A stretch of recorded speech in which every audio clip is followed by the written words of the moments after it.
அன்புமிக்க சகோதர சகோதரிகளே, இன்னைக்கு பாத்தீங்கன்னா, நம்ம முதல் ரீடிங்ல இருந்து ஒரு வசனத்த எடுத்து தியானிக்க போறோம். அது என்னன்னு பாத்தீங்கன்னா, ஒரு சகோதரன் வெள்ளி காசுக்காக விற்கப்படுறான் இல்ல? யோசேப்பு 20 வெள்ளி காசுக்காக விற்கப்படுறாரு. அவர வித்தவங்க யாருன்னு பாத்தீங்கன்னா, அவருடைய சொந்தங்கள் தான் இல்லைங்களா? ஆண்டுகள் கழிந்தது மற்றொரு நபர் வெள்ளி காசுக்காக விற்கப்படுகிறார். யாருன்னு பாத்தீங்கன்னா, நம்ம இயேசு கிறிஸ்து தாங்க.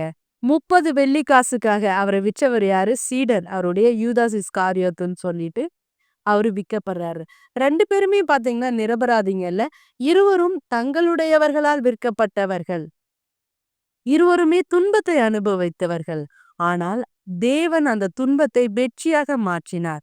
யோசேப்பு எகிப்தின் 2ஆம் ஆளுநர் ஆனார். இயேசு கிறிஸ்து உலகத்தின் இரட்சகர் ஆனார். ஒரு ஆழமான உண்மை இதுல இருக்கு பார்க்கலாம் இல்ல நம்ப.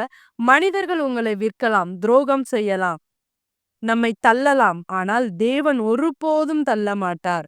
யோசேப்பின் துன்பம் ஒரு திட்டம். இயேசுவின் சிலுவை ஒரு ரட்சிப்பு. மனிதர்கள் உங்களை விற்கலாம், ஆனால் தேவன் உங்களை உயர்த்துவார். ஆமென்.